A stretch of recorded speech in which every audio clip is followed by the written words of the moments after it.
25 results you name. We have mathematics taught by Madam Nanchinga Benita. Stand properly, don't stand like a farmer. You're going to appear on TV and you're standing like a farmer. Last year, then what do you expect this year? How many do you expect?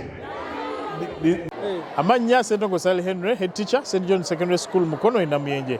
Twebaza abaana baffe bayitidde ddala bulungi nnyo ng'omwana waffe yasinze yafunye 8 A's out of 9 subjects. Juli bwetuba mu curriculum enkadde gye twandigambye nti yafunye 9 out of 10.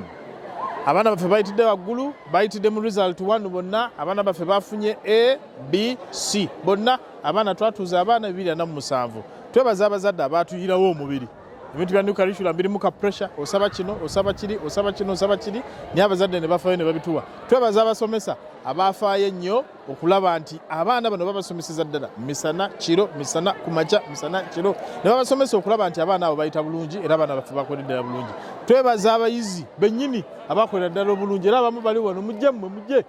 Abayizi baffe bakolera ddala obulungi we bali wano bajjidde ddala bulungi tubebaza bakozedde ddala ebirungi bino ebigezo babikozedde ddala bulungi nnyo tubaliriza ddala. St. John yanjawulo tetusomesa busomesa baana kuyita tusomesa DIT mulimu skilling abaana basoma enviiri abaana bayiga okubajja abaana bayiga amasannyalaze abaana bayiga okufumba bakery cooking and bakery abaana bayiga welding ng'okwokya ebyuma abaana bayiga okuzimba. Bino byonna bifulumiza ddala omwana ajjudde ng'alina kyafunyemu ku St. John n'afuluma wabweru ng'ali ready to work in the world of work. Era twebaliza ddala bonna abafuddeyo okulaba nga abaana bano bayitira ddala bulungi nnyo. Erinnya nze Nanchinga Benita ndi musomesa wa math. Nebaza Katonda abaana baffe bayise bulungi bonna bafunye A, tulinayo batono abafunye B, tulinayo zi B 2. Ekituyambye okuyita obulungi kukola tests buli week nga tukola tests 3 revision exercise nga bwe ne corrections. Twebaza Katonda twayise bulungi tusaba mutwongera abaana tujja kubatenka bulungi tubasuubiza tugenda basomesa era bajja kuyita. Syllabus tuzimala mu budde, syllabus tufolanga tugimala mu first term. Tusomesa extra lessons ku makya ekiro ekituyamba okwetegeka abaana tusobola basomesa obulungi ne bayita. Manya gange nze Kimbugwe Wilson nafunye A's ne B. Nebaza Katonda olw'okusobezesebwa okuyita obulungi. Olw'okusingira ddala nebaza basomesa baffe ababadde bataddemu amaanyi amangi.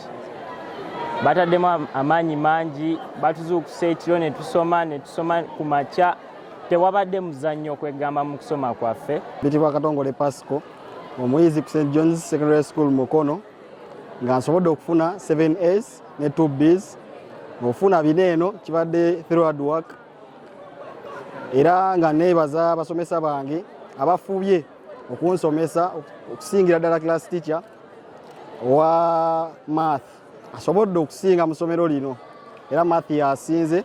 Twebaza abazadde baffe. Lyange nze Kemigisha Bamuleke Shamira nga nebaza Mukama olw'okunsobozesa okusoma obulungi nga nafunye 5 A's ne 5 B's. Nebaza abasomesa bange abansomesezza tusome era tufubye okuba nti tusomyewo tuti. Ngenze Namukisa Raylin omuyizi ku St. John's. Nebaza Mukama olwa results ze yampadde nafunye 6 B's era Mukama ne mwebaliza ddala. Okusooka nebaza abasomesa bange olw'amaanyi ge bataddeyo okutusomesa obutasuulayo mukono era Mukama bongere kyonna kye baagala. Nebaza ekyemuwaffe omulungi atubeereddewo tatugobyegobye nnyo mu misomo gyaffe era n'ekyo Mukama. The following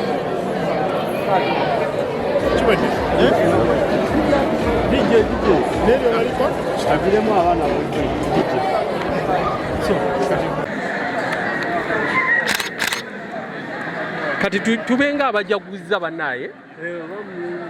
Alo? Aha, yes, tubenga abasanyuzi.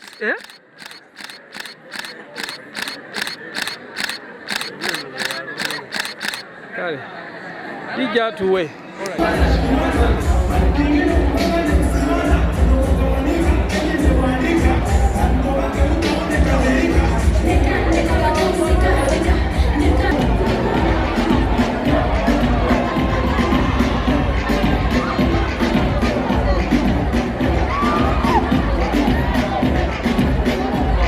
kola.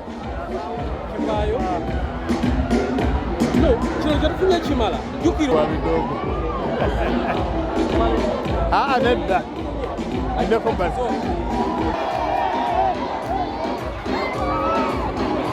Olikiriya?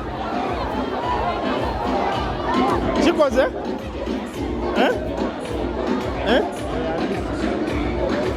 Neryo baliko?